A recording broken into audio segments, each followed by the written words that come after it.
los primeros 2 capítulos cómo hemos revisado, bueno, teníamos una introducción, luego la suelo como sustrato importante para los ecosistemas.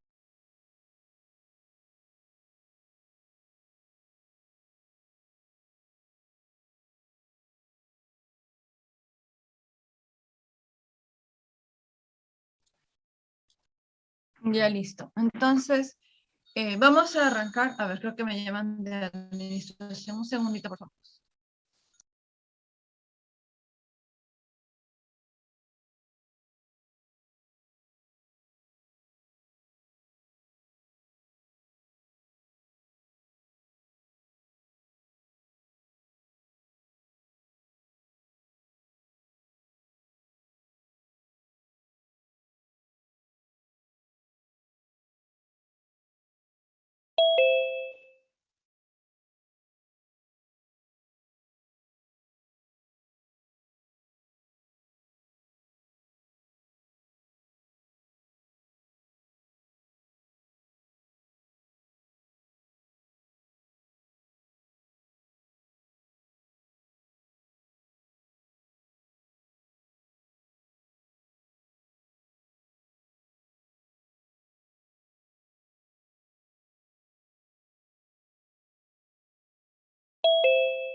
Ya me llamaron de la administración para ver lo del Zoom.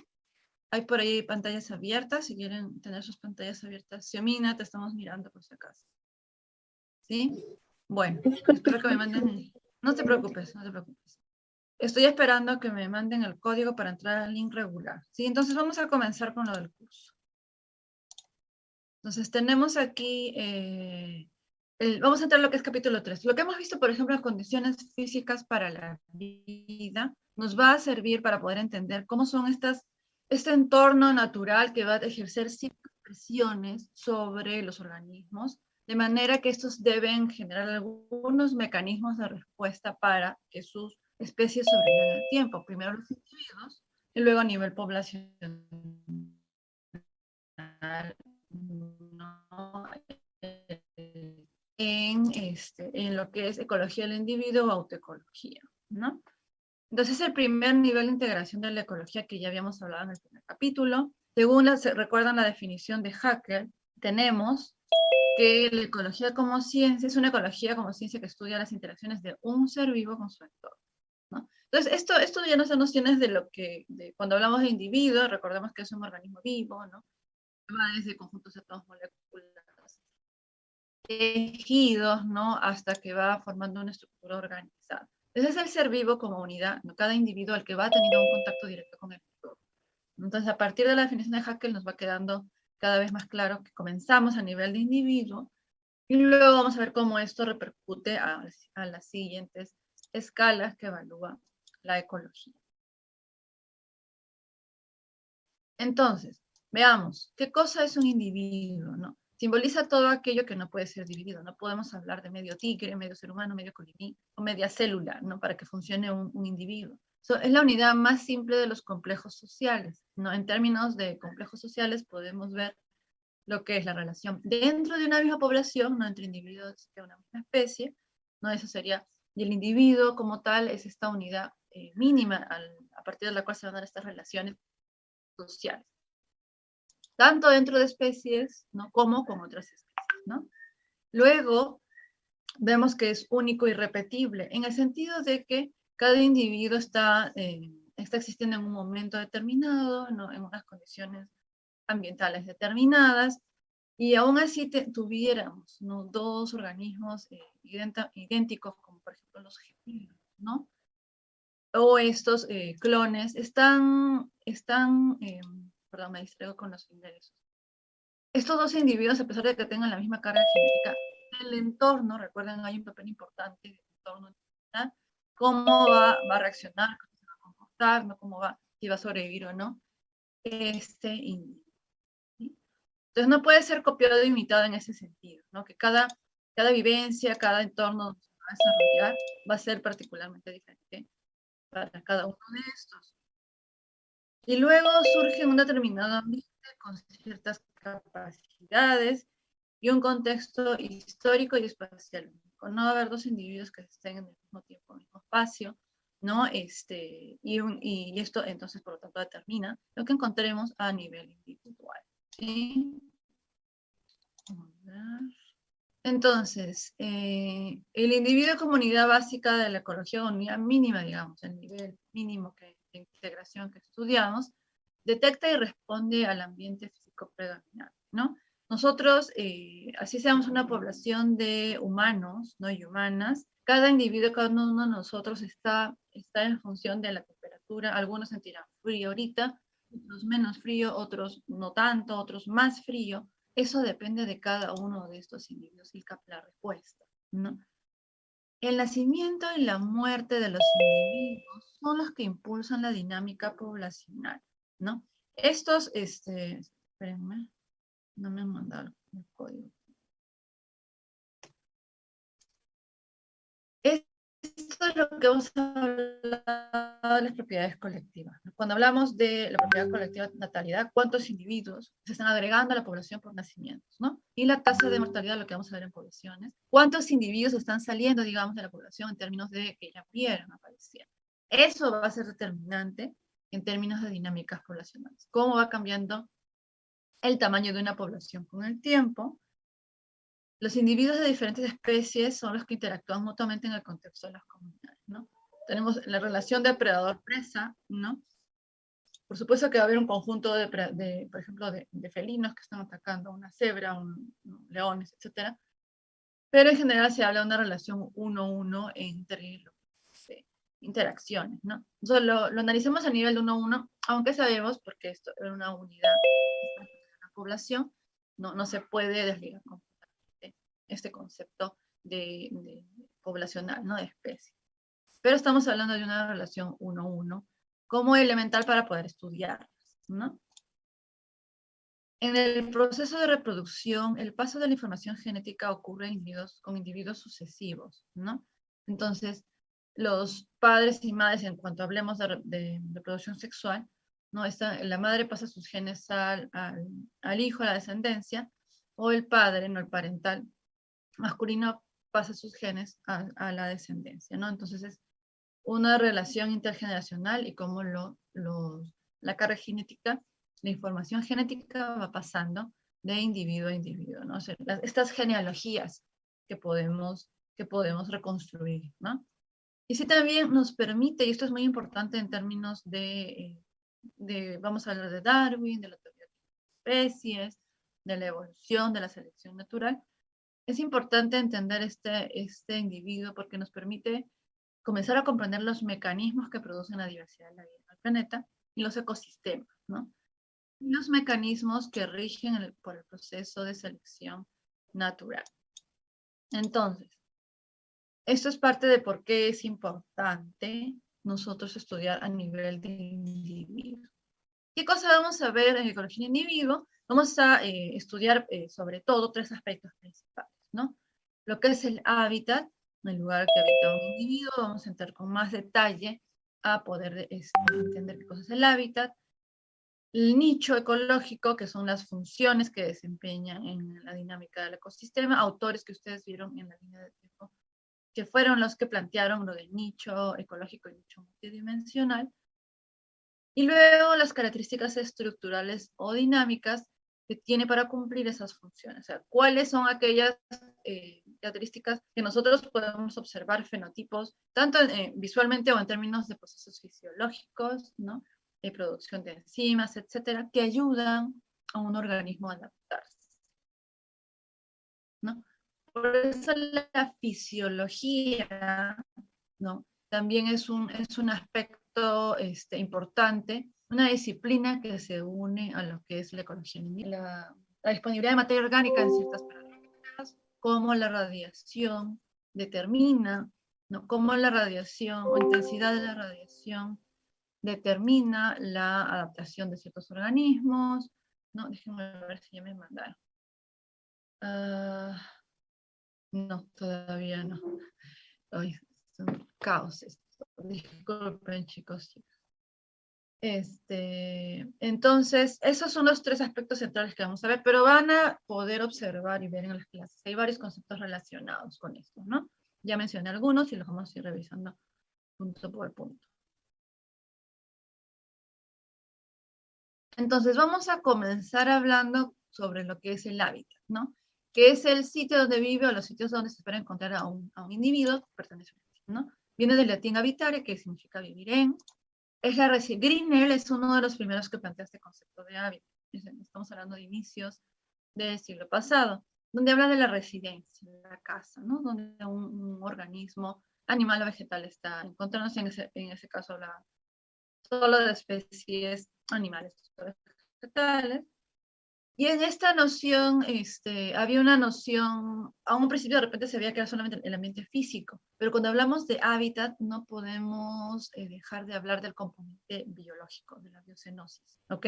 Entonces, esa noción de presencia de una especie en un lugar que tiene determinados atributos, tanto físicos como biológicos. Eso siempre.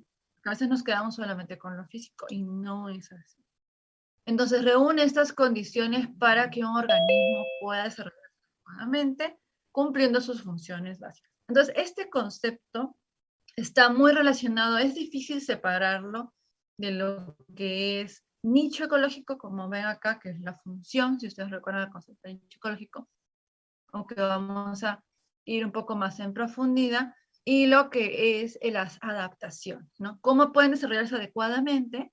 Es porque el organismo de una especie está adaptada a esas condiciones producto de procesos de adaptación de miles o millones de años en relación con ese entorno. Cada tipo de hábitat tiene recursos diferentes, ¿no? Y va a plantear retos específicos dependiendo del individuo, de la especie de la que estemos hablando. No es lo mismo, estamos viendo aquí los proyectos de las praderas, ¿no? En Norteamérica. No es lo mismo lo que pasa con estos proyectos de las praderas como en este ambiente, porque ellos son terrestres, básicamente terrestres subterráneos, con un ave, ¿no? Un halcón que esté sobrevolando esta zona, que tiene otro tipo de influencias del ambiente, o qué sé yo, ¿qué más debe haber aquí? De repente los lobos, ¿no? Los lobos tienen diferentes presiones y más bien ellos son los que ejercen presión también, pero también hay procesos tanto biológicos como abióticos que van a ejercer procesos de selección sobre el cuerpo. Entonces los hábitats presentan este conjunto de condiciones, no biológicas o abióticas. En lo biológico podemos tener plantas, ¿no? Árboles, podemos tener pasto, ¿no? La presencia de estos componentes pueden determinar refugios, sombra, microclimas, ¿se acuerdan que hablamos? Y la presencia de otros animales, depredación, competencia, ¿no? Entonces todo eso determina lo que va a ser el hábitat de un organismo. Entonces, el estar en un lugar demanda que el individuo esté adaptado a esas condiciones. Estrategias para escapar de los depredadores, ¿no? Estrategias para poder vivir en zonas que se inundan cada cierto tiempo, por las lluvias intensas, etc. Ese es el ejemplo de los perritos de las praderas, ¿no? Que lo que hacen es construir túneles subterráneos, ¿no? De 15 metros de largo, que pueden estar hasta 3 metros de profundidad, ¿no? Entonces eso les sirve como refugio y albergue para vivir. Y para dormir pueden construir incluso espacios más profundos y nidos también más profundos. Esto le permite escapar de depredadores, ¿no? Hay muchos cánidos que pueden escarbar, ¿no? Meterse ligeramente para poder sacar presas, pero cuanto más profundas son estas madrigueras, más difícil el poder, el que el depredador pueda, ¿no? Cazar. Entonces, de hecho, estos son parte, creo que lo mencioné el día de ayer, ¿no? O en la clase anterior, perdón, que también son parte de los organismos que ayudan a dar estructura al suelo, ¿no? Son los que ayudan a construir o a generar suelo, como los topos, estos perritos de las praderas, etcétera, ¿no? Entonces, y también aquí, por ejemplo, son estrategias para poder hacer frente a las inundaciones. Estas praderas en cierta época del año de lluvias, ¿no? Entonces, este es el hábitat. El hábitat grande es la pradera y tiene su microhábitat que vamos a hablar, que son estas cámaras del subsuelo, ¿no? Que van generando. Y entonces también estos suelos tienen ciertas características, estructura, porosidad, humedad, etc. Entonces, un hábitat se reconoce en función de cada individuo. Hablamos del hábitat del perrito de las praderas. Hablamos del hábitat del lobo gris, por ejemplo. No hablamos del hábitat de la, ¿cómo se llama? El águila calva, que es el símbolo patrio norteamericano, ¿no? Se habla de cada organismo y de su hábitat. No hablamos del hábitat de los tres, porque cada uno va a tener, por ser tamaño, forma de vida, etcétera, tiene diferente hábitat, aunque características del hábitat, ojo, ¿sí? Pero se habla así, adecuadamente se habla de hábitat por cada tipo de individuo de una especie.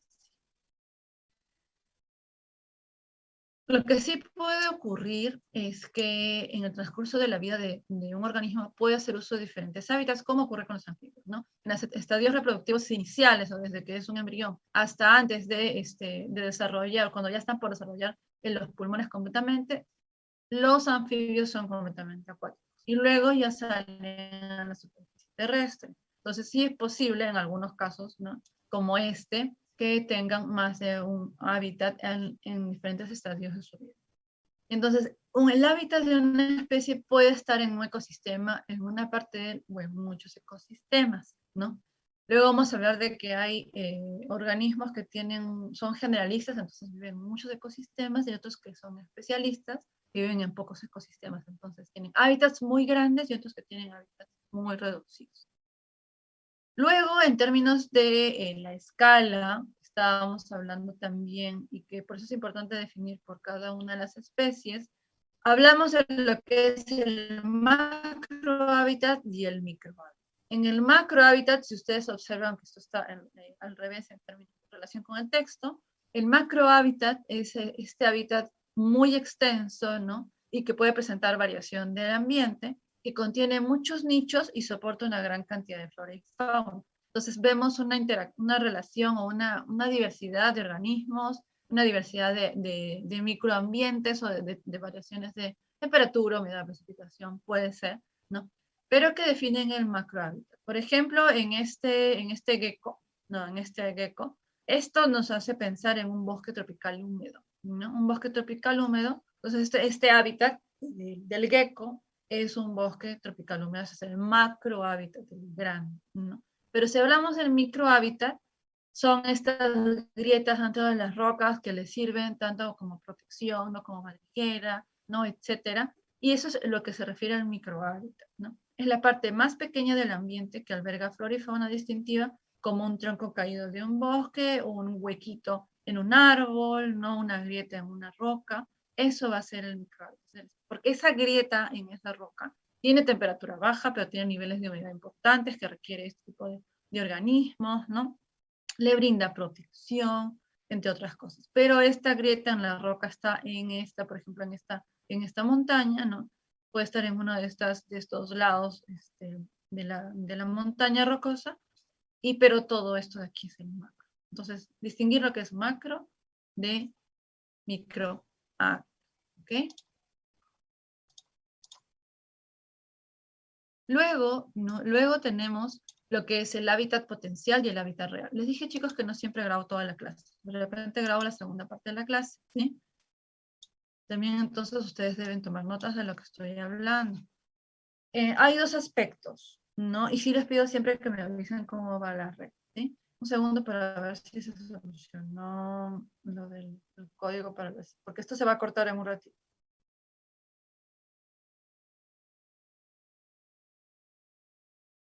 A ver, dejen, no sé cuánto tiempo queda. Cuando se corte me van a esperar unos segundos. Carlos, yo te voy a mandar un mensaje para ver si ya se puede pegar al link, porque tengo que llamar, pedir el código y entrar, ¿sí? Continuamos entonces. Vamos a ver que hay dos tipos de hábitats según la percepción de la distribución, ¿no? O de cuándo se distribuyó este organismo y la real distribución. El hábitat potencial entonces tiene que ver con estos espacios, ¿no? Todos estos lugares en los que un individuo podría vivir desde nuestra percepción, desde la información que tengamos de dónde está distribuido. Para esto debemos tener algo de evidencia, ¿no? Conocer el tipo de vegetación, el tipo de organismos con los que coexistía, condiciones físicas como temperatura, humedad, radiación, precipitación, ¿no? Que nos hace conocer cuál podría ser este hábitat potencial. Y el hábitat real es donde lo encontramos, ¿no? Aquí, por ejemplo, tenemos, y esto está muy relacionado con lo que es nicho también, ¿no? Porque este hábitat finalmente es donde el organismo va a desarrollar sus funciones de manera óptima. Por ejemplo, es el caso del hábitat del panda, donde tenemos que estos puntos rojos tienen que ver con la distribución actual, ¿no? Que podemos ver ahora, que es muy reducida, del panda, que ya pasó gratamente de ser una especie en peligro de extinción, ya no es una especie en peligro de extinción gracias a los programas. El hábitat original que tiene que ver, que esto es una información que se tiene ahora mediante proyecciones hacia el pasado, algo que también se hace con el nicho, y vemos que su distribución era mucho más amplia. ¿Qué aspectos pueden haber determinado esta reducción del hábitat? Y eso lo vamos a conversar también en clase. La destrucción de los bosques, el cambio de uso del suelo que hemos estado hablando, ¿no? El avance de las grandes ciudades, ¿no? La actividad agrícola que tiene que ver con el cambio de uso del suelo, ¿no? O algunos eventos climáticos que han generado cambios en el último siglo, probablemente, ¿no? O en varios cientos de años, pero estamos hablando de distribución prehistórica. Entonces, esto es para hablar de hábitat potencial y real, ¿no? Luego, en el nivel de detalle que necesitamos nosotros para poder definir el hábitat, va a depender del organismo que consideremos. No es lo mismo una ballena que un krill, ¿no? Entonces, las ballenas y los krill, ambas se mueven en el espacio, no son organismos acuáticos, pero sabemos que por el tamañazo que tiene la ballena, ¿no? Necesita un espacio, por lo tanto, mucho más grande, entonces se mueve a distancias más grandes también, dependiendo de la época del año, y para buscar condiciones ideales tanto de alimento como de temperatura, ¿no? Etcétera. Tanto para alimentarse como para la época reproductiva, ¿no? Para el momento reproductivo. Entonces, las ballenas, por ejemplo, se mueven desde el sur, ¿no? Desde la zona de la Antártida y pueden llegar hasta las costas norte de nuestro país. De hecho, a medio año es la época de observación de ballenas. Y el krill está más concentrado en la región sur, ¿no? En la región sur tenemos una gran cantidad de krill, que es la que sostiene en la Antártida, ¿no? Estos ecosistemas acuáticos también sumamente ricos. Si el krill desaparece, muchas de estas ballenas probablemente también, que son estas filtradoras, que tienen estas famosas barbas filtradoras, que contribuyen a capturar el krill, ¿no? Entonces, dependiendo de la escala va a ser el hábitat, ¿no? Y el hábitat de la ballena es mucho más grande que el krill por la dimensión. También tenemos que hablar de esto, de que hay organismos que pueden ser generalistas, son especialistas que usan pocos hábitats. Por ejemplo, lo vamos a ver en poblaciones, el jaguar podría ser generalista, de hecho su área de distribución es bastante amplia, va desde Sudamérica hasta el sur de Estados Unidos, vive en ecosistemas de bosques tropicales húmedos, bosques tropicales secos, vive en zonas de matorrales xerófilos, ¿no? Entonces es una especie relativamente generalista en términos de vegetación o formaciones vegetales. Algunas especies especialistas, bueno, el panda, ¿no? Va a ser una especie más o menos especialista porque su hábitat se restringe a ciertas zonas donde depende mucho de su alimento, que es el bambú, ¿no? Entonces, eso restringe su distribución también, la distribución geográfica. Gustavo, adelante, ¿tienes una pregunta? Sí, profesora, buenos días. En cuanto a los animales domésticos, ¿también se les consideraría generalistas? Muy buena pregunta. A ver, en el caso de los animales domésticos, vamos a hablar de lo que es selección natural, ¿no? En el caso de animales domésticos hablamos de selección artificial. Gracias a la selección artificial, nosotros hemos podido ampliar los límites de tolerancia de ciertas condiciones físicas y biológicas del suelo, ¿no? Vamos a hablar más adelante de lo que son los límites de tolerancia. Entonces, por ejemplo, hay zonas, por ejemplo, ¿qué les digo? En el caso de la quinoa, aunque la quinoa ya tiene un rango, por ejemplo, de distribución, se está hablando de cultivos, que es lo que más conozco, podemos hacer análisis también con animales, ¿no? La quinoa puede tolerar zonas, se siembra sí en las alturas, pero hay ciertos ecotipos que se siembran en zonas de costas o zonas con tolerancia a salinidad. Entonces, esa característica de ese límite, digamos, donde pueden crecer ciertos tipos de quinoa, se ha promovido, de hecho, la doctora Gómez Pando, de la Agraria, ¿no? Ha promovido la generación de varios tipos de quinoa que toleran esas condiciones. De hecho, ella las ha bautizado, ¿no? Por un proceso de selección artificial humana, ¿no? Entonces, nosotros podemos, con procesos medianamente largos, ¿no? Se puede modificar esos rangos de distribución. Entonces, los hábitats también se modifican. Especies, por ejemplo, como cuáles. De animales. ¿Qué animal? A ver, planteen un animal, chicos, para ver si les puedo responder. En domésticos. ¿Qué ha pasado con sus niveles de adaptación? A ver. La vaca. ¿No? Ustedes pueden ver vacas sobre los 3.500, 3.800. Son vacas, y también los cerdos, por ejemplo, hay cerdos, había una colega zootecnista que estudiaban los cerdos que llegaron a América hace un tiempo, ¿no? Y luego en cada región de la sierra, por ejemplo, se han generado algunas adaptaciones de los cerdos. Tenemos algunas razas locales, ¿no? Entonces hay cerdos que pueden tener ciertos tipos de colores o ciertos tipos de pelaje para adaptarse a las condiciones de altura, ¿no? Entonces, son características que nosotros vamos a ir seleccionando. ¿Qué cerdo aguanta el frío? Se sobrevive, lo vamos a hablar en un rato. Es como una analogía a la selección natural, pero en este caso nosotros manipulamos esas características favorables de los organismos. Es un aspecto interesante que sí, nos ayuda a ampliar el hábitat. Originalmente ciertas especies eran en ciertos contextos más cálidos, por ejemplo, y ahora los encontramos en una gama de climas mucho más amplio que en condiciones de sus ancestros silvestres, ¿no? Eso lo vamos a de repente entender un poquito más cuando hablemos de selección natural. Había otra manito levantada, pero ya no vi de quién era. Si quieren preguntar, adelante, chicos, chicas. Se nos va a acabar en unos minutos, ya saben lo que tiene que hacer Carlos, pido tu ayuda allí. ¿Nadie más? ¿Ninguna pregunta? Igual esto se va a ir aclarando más adelante, ¿sí?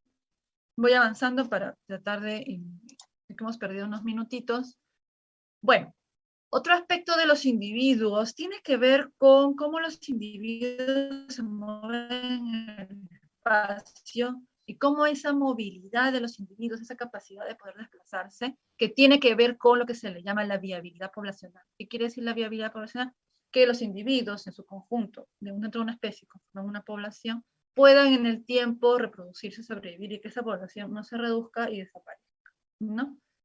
Entonces, si un individuo no se puede mover, ¿no? Y no puede encontrar otros individuos de su misma especie, de manera de que se pueda reproducir y que pueda en esa reproducción, cuando hablamos de organismos de reproducción sexual, generar más variación genética por recombinación, vienen los problemas. Recuérdense este concepto de endogamia, ¿no? La disminución de la variación genética por consanguinidad, los problemas de pérdida de diversidad, de aparición de enfermedades, cuando se reproducen entre individuos de corte o de familia, ¿no? Entonces vamos a hablarlo esto un poquito antes de revisarlo del video que ustedes espero que hayan visto que estaba ahí en el Moodle, sobre la fragmentación del agua. Entonces, los hábitats, como hemos visto, son ecosistemas, ¿no? Piensen en un bosque tropical húmedo, la Amazonía. Los grandes problemas que están ocurriendo son estos, ¿no? Se está fragmentando, se está haciendo como cuadritos pequeños que se le llaman parches. Esto lo voy a explicar, ¿no? Los parches, que son estos fragmentos que tenemos aquí, ¿no? Cada uno de estos fragmentitos es un parche. Si se dan cuenta, a medida que avanza, y esto suele ser por actividades humanas, ¿no? La deforestación o la degradación de los ecosistemas, tenemos que estos parches se van haciendo cada vez más chiquitos. ¿Ven? Se hacen más chiquitos, se hacen más chiquitos. Esto contribuye a problemas para los individuos que están dentro de los parches. Aquí lo voy a ampliar. ¿Okay? Entonces, ¿qué ocurre, no? ¿Qué ocurre cuando tenemos este tipo de situaciones? Vamos a tener problemas en el sentido de aislamiento, ¿no? Lo que les he dicho hace un momento, el aislamiento entre entre los individuos que están aquí. ¿Sí ven la manito que estoy moviendo acá? ¿Sí la ven? ¿Sí ven la manito? Sí, sí se ve. Sí. Entonces, este parche que queda es un poco más grande que este, ¿no es cierto?